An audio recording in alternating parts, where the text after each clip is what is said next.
this gospel, which make it completely understandable in our own lifetime, in our own world. Two things.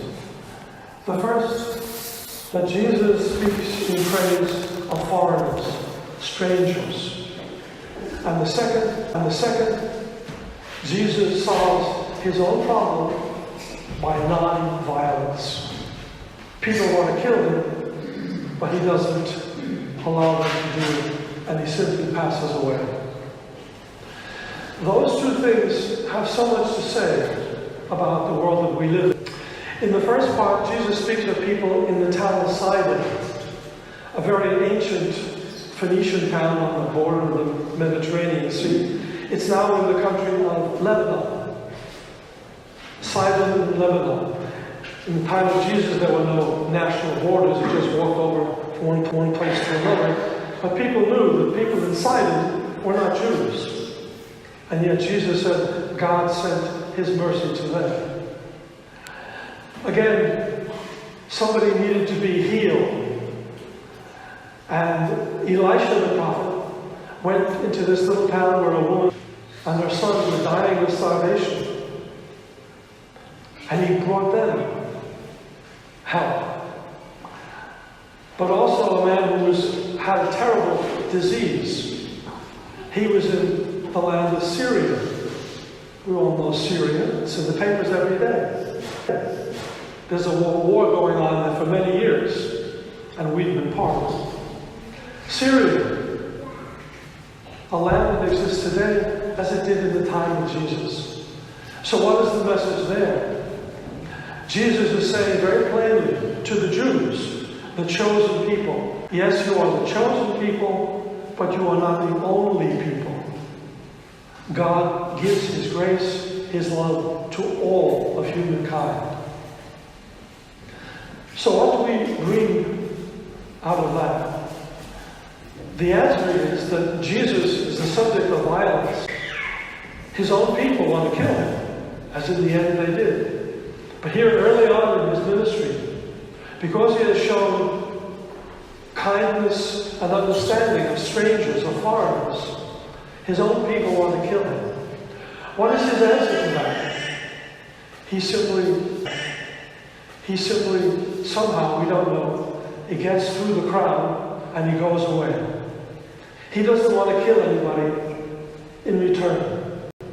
Remember, there was a time we were going through another town and he was rejected. People didn't want to accept him.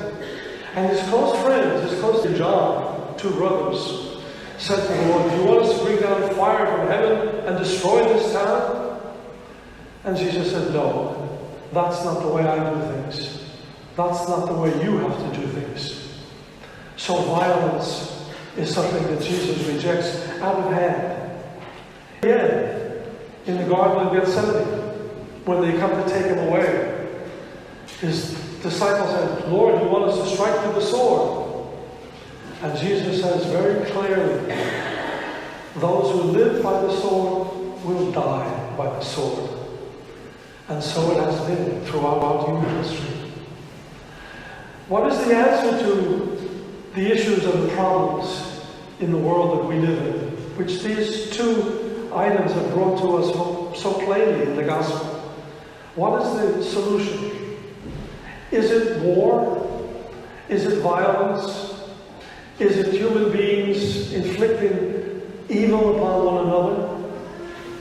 Jesus makes plain that it's not. The powers of this world don't subscribe to that position. For the powers of this world, the only answer is violence. To kill, to do evil, to destroy. The message of Jesus is the opposite. We don't do that. Well, we do it. We who are part of the whole structure of society, we can't leave. We belong here. Some people do. I used to say a long time ago, if I were 20 years younger, I'd move to Canada. But that's a long time ago. I can't. We can't. We have to live with the world that we have. We are part of it. We may be victims of it. In some sense, we are all participants in it.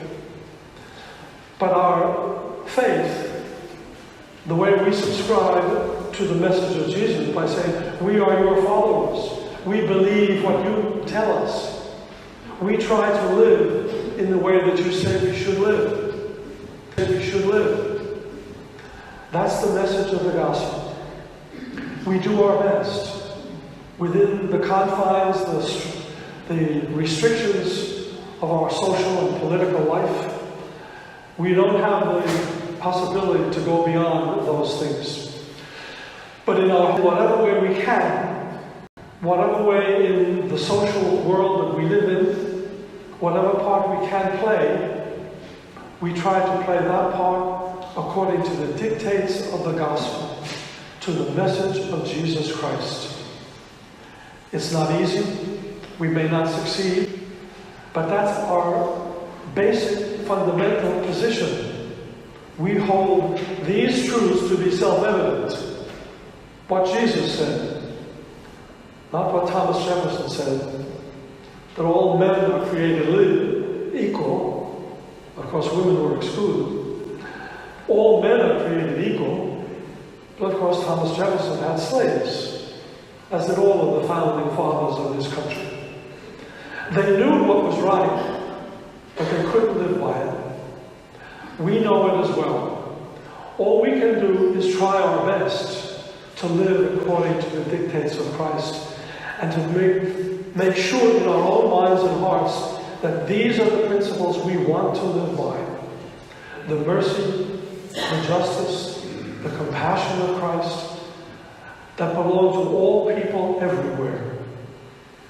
As the priest says, a central point of the Mass, he holds up the chalice and said, "This is the chalice of my blood.